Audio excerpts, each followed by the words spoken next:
Rapi. Rapi. Rapi.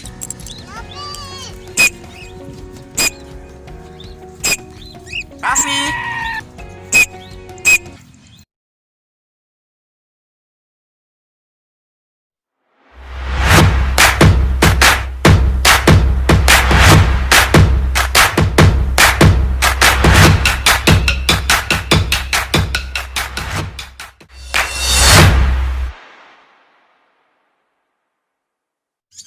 Hi guys! Andito ulit kami ngayon sa bukid together with our pamangkins, Jeje, Joshua, and Charity. Today guys, I want to show you na kung mag-pre-flight na ba si Rapi, our white cockatiel, and kung magsa-success na ba yung pre-flight and training ko sa kanya indoor. So second time niya ma-outdoor ngayon kasi yung first outdoor niya is lipad flyby siya guys, no? Noong unang lipad niya kasi sobrang lakas ng hangin dito sa bukid that time. So ngayon, napakagandang pagkakataon kasi walang hangin and walang masyadong distraction. Let's fly guys! A few moments later. Rapi!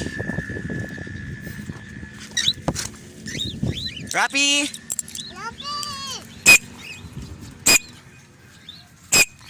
Rafi!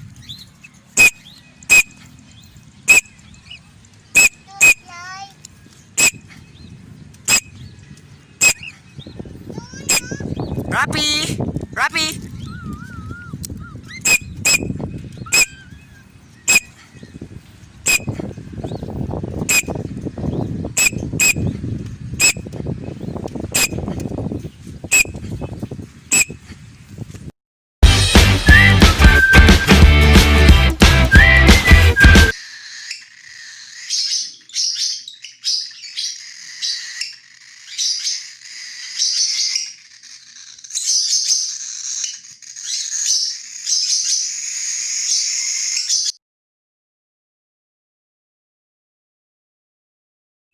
Another one.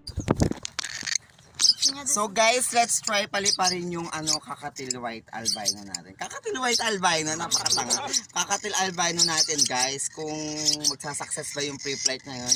Hopefully mag-success kasi this is the first time na papaliparin siya outdoor. Nung nakaraan kasi, it's a prank lang yung palipad niya kaya nawala siya sa...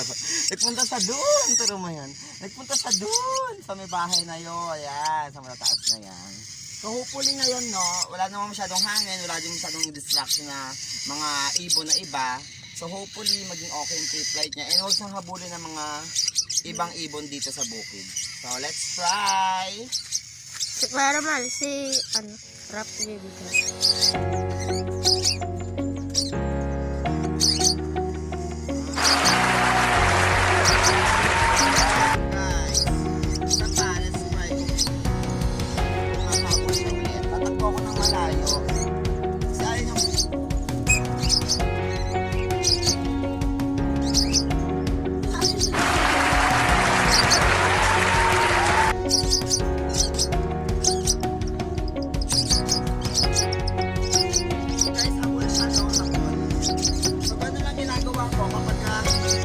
First time ng bird ko outdoor, napapalipatin.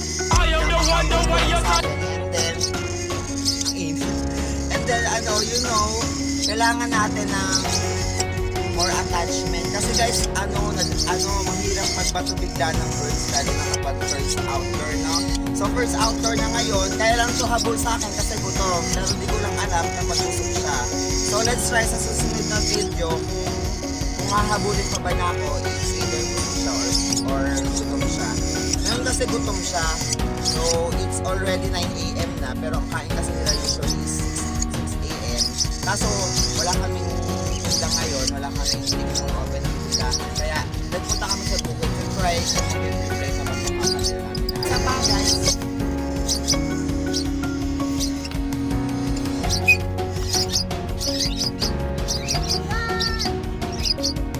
Run, man!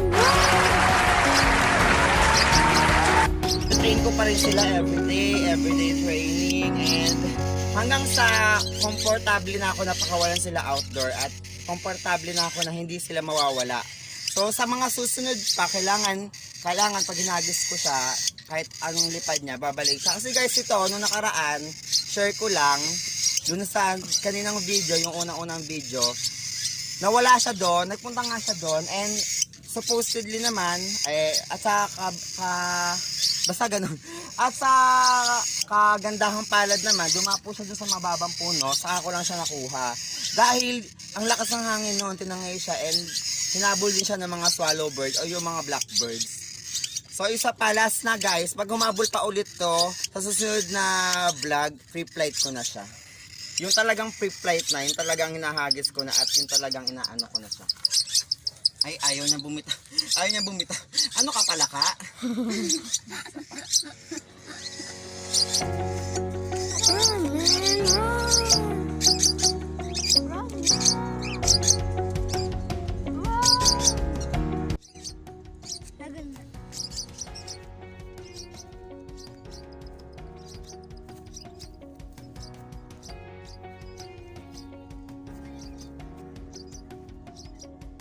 So guys, napakagaling niya niya. So guys, ganun ako mag-recall, no? Ganun ako mag-recall ng birds kapag ayaw rumonda. So tumatakbo ako, nagpapahabol ako as much as they can fly to me. So ganun yung ginagawa ko guys. Kaya oops, lipad sa camera. Kaya, ayan. So guys, yun lang.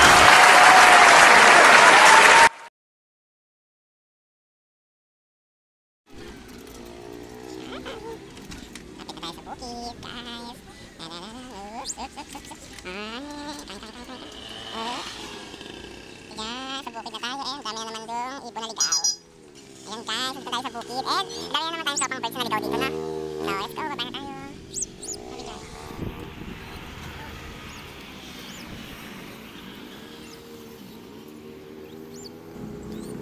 So guys, tingnan natin kung darating yung medyo makakasama natin sa palipad today. And kapag hindi dumating, tayo na lang. At least nagamit natin yung carrier today. Ayan, so dito sa bukid, nilagyan nila ng mga bundok-bundok. Mga bundok-bundok na basura. Nilarenovate kasi ito guys, parang gagawin yata itong city. Saan? Gagawin yata itong pabrika. Yan, so dahan-dahan tayo sa pagbaba, dahan-dahan sa ganun. Guys, dito sa bukid, parang nirenovate na talaga nila. Nag-iba na yun, wala ng mga damo, wala ng mga green. Makikita mo lang is all around black. Parang, wala lang brown. Pangit na. Ayan guys, so dumating na yung mga visitor natin and you know, kakaloka. Hindi nila dala yung mga pagpapalipad nilang ibon. I mean kalapate. Ang dala nila guys is aso. Aso dala nila, imbis sa lilipad, mga ngagat. Yun, sila yung number 1 fan ko dito guys, no? Kapag nagpapalipad ako ng birds, lagi ko sila kasama. Lagi silang nasa likod ko para supportahan ako. Char! A few moments later.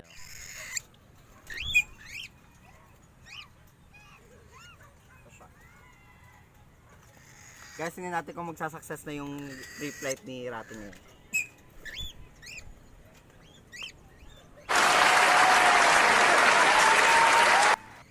Oh my God!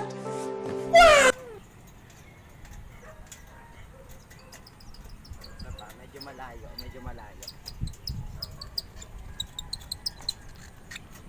Pag sumunod ulit siya, isa pa.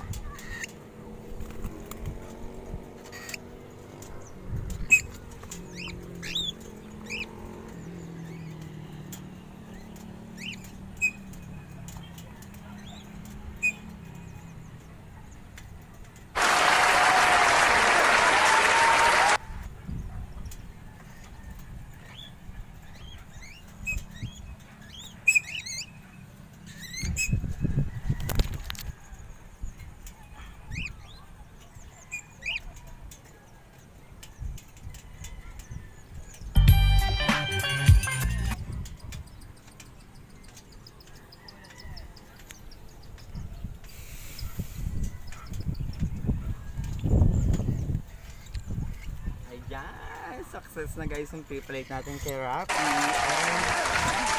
Hindi na ako kakabahan ngayon palipad kapag dadayo kami ng lugar. Ayan sila tatay. Oy. Lagi din namin sila, harap ko sa camera.